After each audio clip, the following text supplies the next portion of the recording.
Yo, para gamers sekalian, selamat datang kembali di channel kami. Kali ini kami bakalan membahas game-game Android yang dulu sangat populer tapi sekarang sudah terlupakan. Penasaran ya apa aja? Yuk langsung aja kita mulai. Di list yang pertama kami ada Flappy Bird.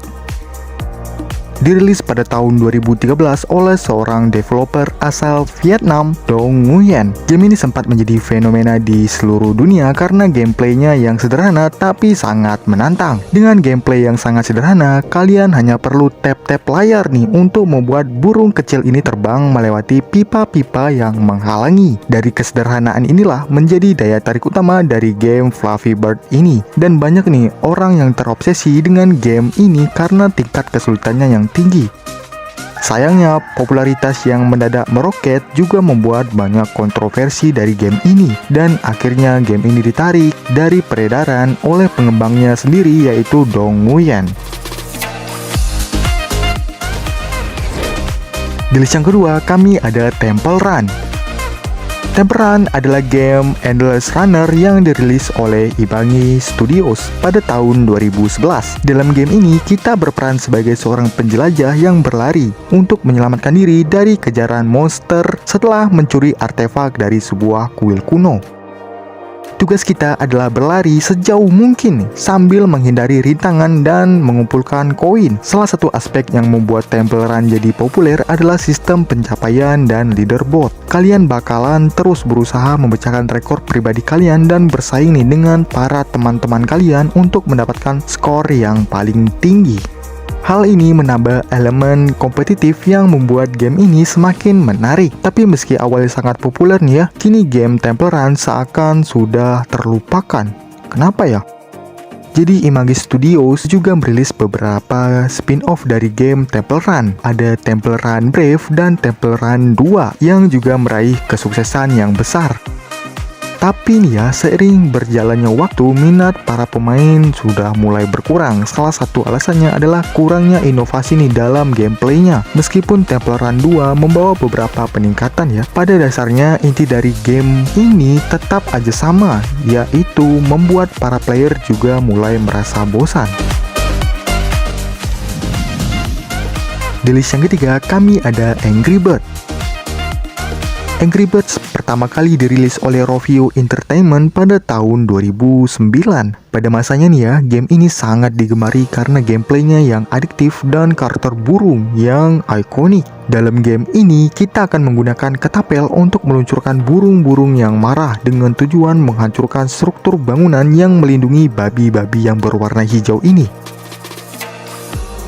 Babi-babi ini mencuri telur burung-burung tersebut yang menjadi alasan dibalik kemarahan mereka. Salah satu alasannya adalah kurangnya inovasi signifikan dalam seri Angry Birds. Meskipun ya, Rovio merilis banyak sequel dan spin-off nih, seperti Angry Birds Space dan Angry Birds Star Wars. Tapi masalahnya inti dari gameplaynya tetap sama ya, meluncurkan burung dengan ketapel untuk menghancurkan babi-babi hijau itu. Hal ini membuat beberapa player merasa bosan karena kurangnya variasi dari game Angry Birds. Hype game ini juga sudah mulai berkurang dibandingkan saat pertama kali dirilis. Di list keempat, kami ada Fruit Ninja.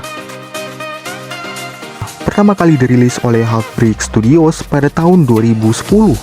Dalam game ini, kita harus mengiris buah-buahan yang muncul di layar dengan gerakan jari sambil menghindari bom yang juga muncul secara acak. Konsepnya yang sederhana tapi sangat adiktif nih teman-teman. Dulu semua orang sepertinya pernah memainkan game ini ya, memotong buah-buahan dengan gerakan jari. Kesuksesan dari Fruit Ninja tidak hanya terbatas pada perangkat mobile. Game ini juga hadir di berbagai platform seperti konsol, arcade, dan bahkan VR.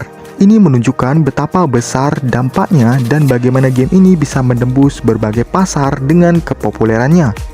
Meski ada beberapa pembaruan dan versi terbaru ya, kepopulerannya dari game Fruit Ninja ini sudah tidak seperti dulu lagi.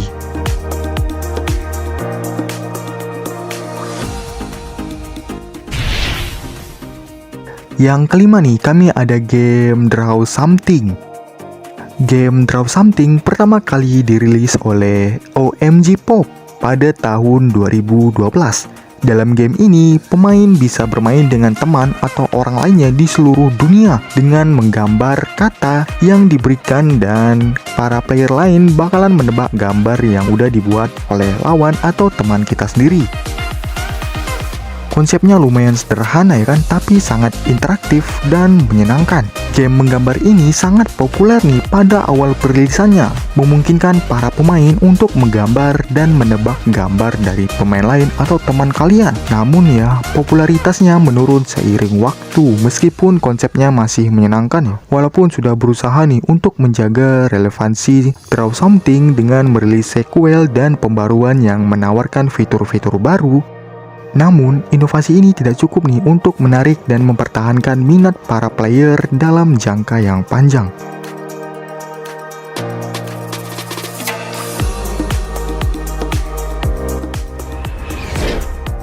Di list game ke-6 ini, kami ada game Lion Gate Race. Lion Gate Race dirilis oleh Lion Corporation pada tahun 2014.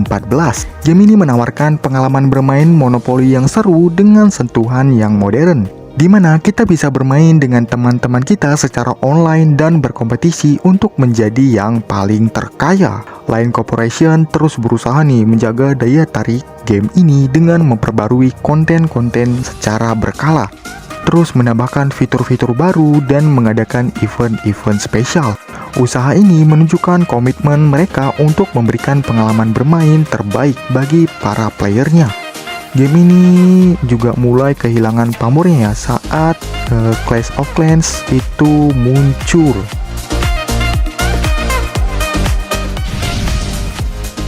Di list yang terakhir atau yang ketujuh, kami ada Subway Surfers. Subway Surfers adalah game Endless Runner yang pertama kali dirilis oleh Kilo pada tahun 2012. Dalam game ini, pemain mengendalikan karakter utama yang berlari di atas rel kereta api sambil menghindari rintangan dan mengumpulkan koin. Konsepnya yang sederhana tapi sangat adiktif ya pastinya teman-teman. Kepopuleran dari Temple Run membuat banyak developer mengembangkan game serupa pada awal tahun 2010-an. Salah satu judul yang mencuri perhatian banyak orang Indonesia adalah Subway Surfers yang rilis pada tahun 2012.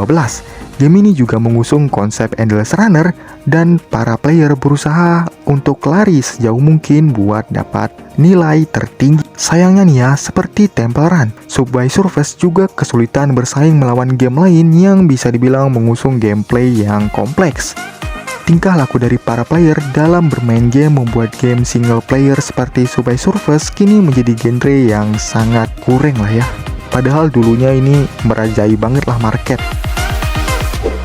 Nah, gimana nih menurut kalian? Apakah list ini sesuai dengan yang kalian perkirakan, atau ada game lain yang lebih pantas nih untuk masuk list dari game yang sudah mulai terlupakan? Itulah beberapa game Android yang dulu sangat populer tapi sekarang sudah terlupakan nih. Apakah kalian pernah nih memainkan salah satu dari game-game yang ada di list? Tulis di kolom komentar ya. Jangan lupa nih buat like, komen, dan subscribe. Dan tekan nih tombol lonceng agar tidak ketinggalan video-video terbaru dari kami. Sampai jumpa di video selanjutnya. Bye.